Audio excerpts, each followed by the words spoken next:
Morning, everyone. Thanks for investing your Saturday with us. We'll do the best we can to make it interesting and informative. As you can tell, or maybe you can't, I'm not a native of Bangalore. In fact, I'm from Chicago, but I'm living out in Bangalore now. I've been here since last October.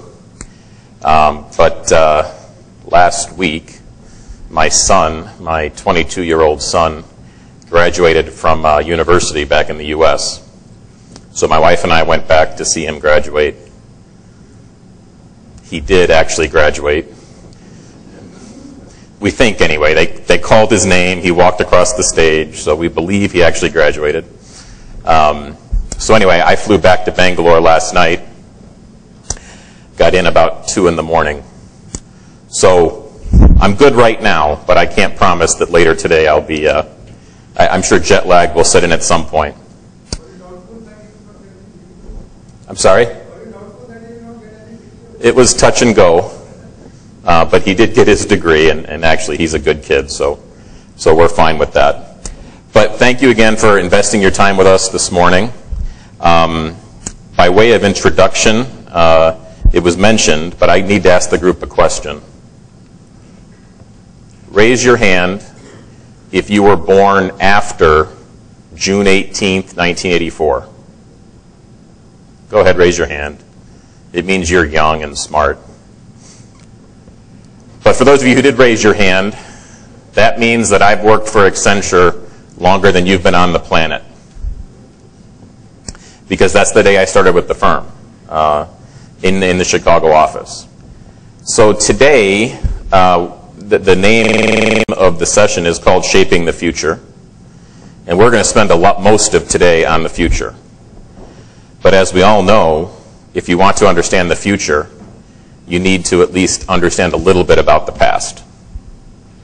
So I'm going to take you through a little bit of a history lesson, not too long. But think of me as your history professor for today. And then Sadeep and some of my other colleagues will talk more about the future.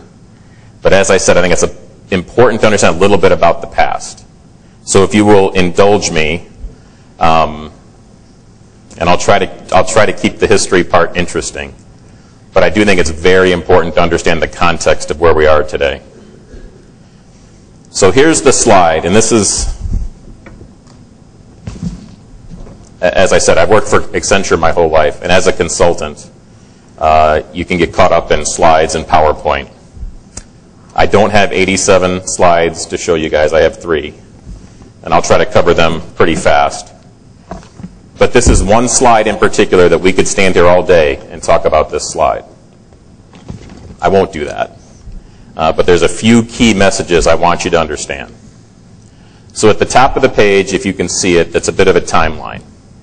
It's not exact, but it's pretty close to the message that I'm trying to get across.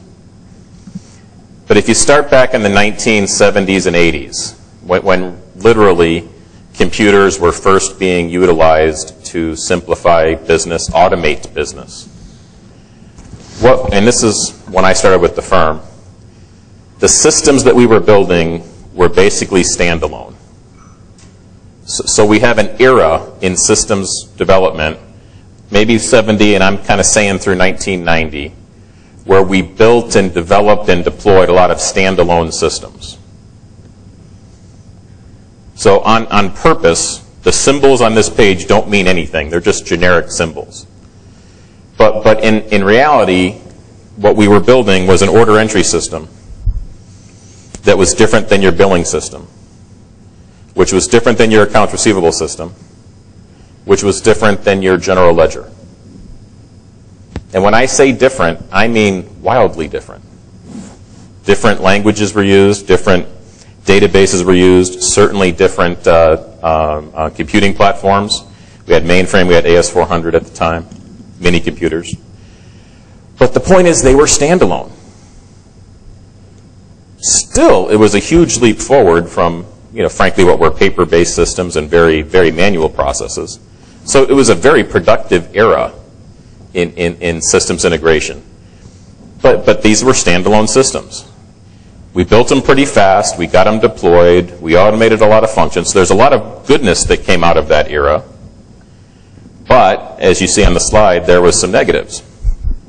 There was very little integration between the systems, and they weren't maybe as scalable or as easy to expand as you would like or as your business demanded. So there was this whole era of standalone systems. Then people kind of looked around. Maybe it's in the late 80s going into the 90s.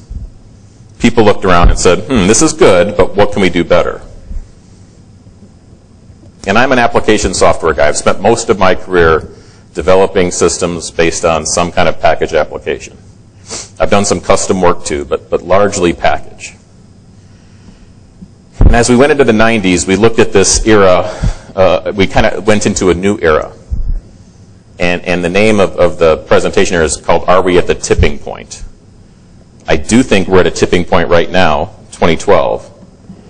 But if you look back in history, the 90s, early 90s, were also a tipping point in the industry. And in my career, I was very fortunate to be able to participate in that tipping point and ride the wave. And I think you guys, for where you're at in your career, you have a really great chance to and the fact that you're here today, investing your personal time, I think is a great indication that you want to grab this next wave. I myself was fortunate to participate in the wave that we went through in the 90s. And specifically what we did is we looked at all those standalone systems and we said, what can we do better? And there was some very bright people in Germany, SAP basically, who came out with a package that integrated everything I just talked about. Your order entry system, your AR, your AP, your GL system, your billing system, your inventory system, your manufacturing system. It was a dream scenario. If you were a CIO at that time, when you heard about this possibility of having one customer master for your whole company, one customer master, everyone you sell to, you know who they are and where they live and what you've sold to them and how you priced it. You look at one general ledger. You look at real-time updates. Every financial thing that happens in your whole enterprise, real-time, you capture it in the ledger. You close the books within hours instead of weeks. It seemed like nirvana. And there's a second piece to it. These guys in Germany took advantage of another wave, technology wave that was happening, which was going from largely mainframe-based systems to client-server, right? Which is what we're very, very used to and very comfortable with today. But back in the 90s, that was a new thing. So these guys came out with application software that covered your enterprise, integrated system, and it was on this new client-server technology, which promised a lower cost of computing over the mid and long term. So this was a great thing. So that's where the wave started in the 90s. And it really caught fire in the mid-90s, especially in the US, but also in Europe and SAP, and then they had followers like PeopleSoft and Siebel and Oracle, e-business suite. But SAP kind of led the way. But there was one other event that was happening at the time. There was another macro event happening that really accelerated this growth of ERP in the 90s, this growth of integrated systems. Can anybody tell me what that is? Put yourself in the mid-90s. What else was happening that would make this ERP and companies wanting to move to ERP, that would make that so compelling? Sorry? Retailing? No. Internet was coming online, and but it was still a twinkle in people's eyes. In the mid-90s, there was some .com starting, but the internet wasn't quite mainstream yet. There's something else that was taking place. Who said Y2K? Raise your hand. Don't be shy. Somebody said it. That's exactly the answer. So I owe you money. I'll pay you. I'll pay you when I'm done. But that's actually the answer, is Y2K. Because guess what? Those systems we built in the 70s and 80s, this is really history, so I'm sorry to take you through this, but what was the date format in those systems? How did we store the date? Exactly. Julian date. It was the year, the first 2 digits were the year, and the second 3 digits were the day of the year. Does this make sense to anybody? So if it was 1985, you'd have 85 in the first 2 digits, and if it was January 1st, it'd say 001, 85001. That's how you stored the date. January 2nd was 85002. January 31st, 85031. December 31st would be 85365. So do you want to know why Y2K was going to blow up the world? Because when the century flipped and you went from 99,365 to 00001, all the math that was embedded in all these systems that did any kind of date calculation was going to blow up. And I wrote some of the code that was going to blow up on Y2K back in 1984. I wrote it. I know I did. Of course, in 1984, none of us were even thinking about the year 2000. And the fact that actually some of the systems I worked on, some of the clients I worked on in the 80s, those systems were still running in 1999. I actually got phone calls because my name was in the code, right? You know how you had to comment your code? My name was in there. I got phone calls that people wanted to know how to change the code for Y2K. But again, I drag you through a little bit of history, but it's important to understand that this was a wave that was dramatic in our industry. Y2K was part of it. Internet was part of it because that was also coming online. And this integration, this idea of having one system that would run my whole company was very attractive, very attractive. So frankly, we've spent the last 20 years in my part of Accenture and our part of Accenture helping clients do exactly that. Build these big integrated systems. Very successful. Most of our clients are very happy with what we've done. We simplified a lot of business processes. We did get a single source of the truth, for financial reporting and things like that. We made some money along the way, which is okay too. Clients are generally happy. But still, you look at where we are in 2010, 11, and 12, where we are right now. And why does Accenture think we are, in fact, at a tipping point? It's because these ERP systems, as wonderful as they are, they are, in fact, hard to maintain. Not even hard to maintain. They are hard to adapt to changing business conditions because they're so big and so integrated. If you change one part of the system, it has a ripple effect everywhere else, right? So you have to regression test everything. When you change one piece of that landscape, you got to regression test everything. And you got to figure out what the impacts are if you change something. So the inflexibility of these ERP systems, now CIOs are looking at that saying, this is all good. Thanks guys for helping me get to ERP. But now I need to be more flexible. My business is too dynamic. It changes too fast. My steering committee, my executive committee keeps telling me to roll out solutions faster and better and cheaper and deliver value faster. This ERP thing's great, but we got to go faster. Because if you look at the last decade, the decade of the zeros, or whatever we're going to call that decade, that's another question I have for you guys. If anybody has a good name for the last decade, let me know, because I don't know what to call it. But let's call it the zeros for right now. If you look at what happened in the decade of the zeros, not even technology-wise, but just in society, we had a credit crisis, we had commodity crises, we had financial malfeasance with Enron and WorldCom and all those things. We've had the internet, we've had a bust and boom and real estate and commodity bubbles and crashes. All of these things have dramatic impacts on our clients that we serve.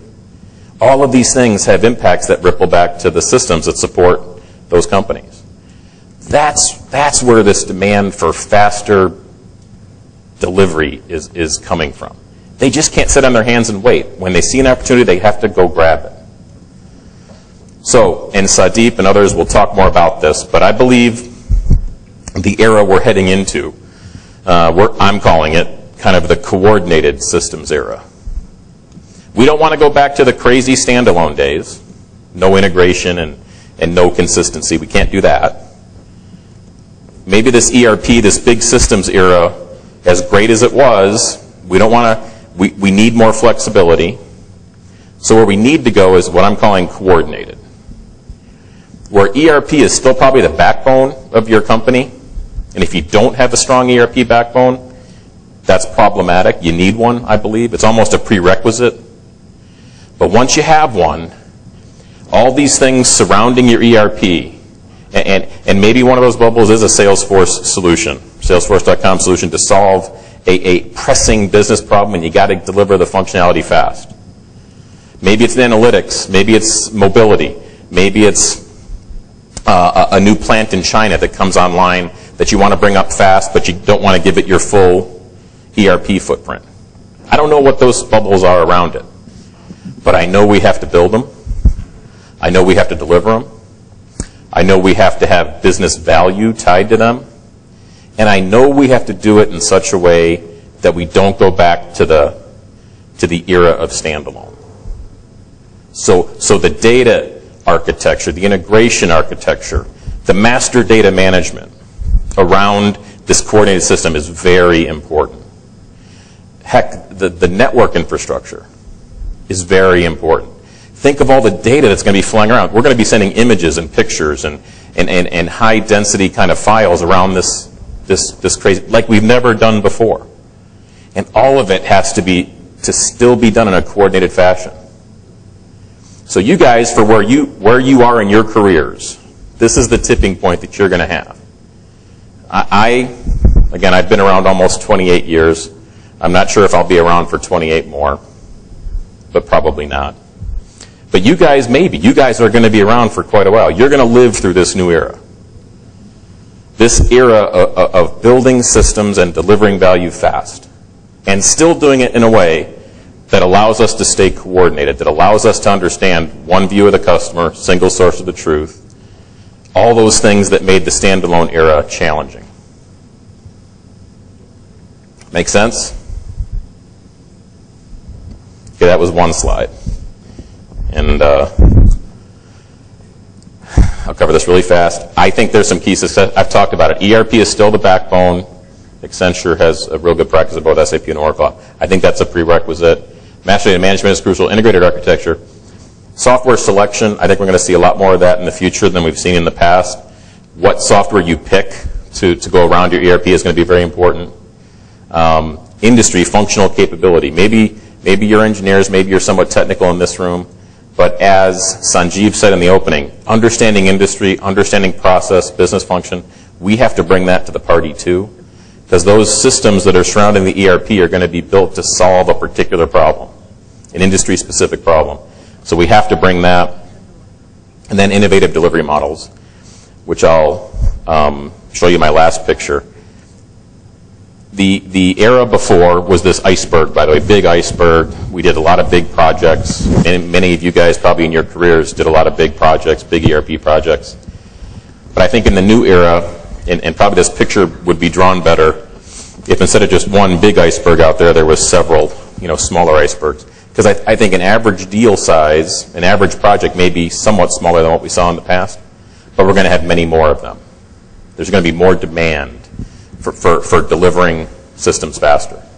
So that's really all I'll say on this slide. We're going to have to be nimble.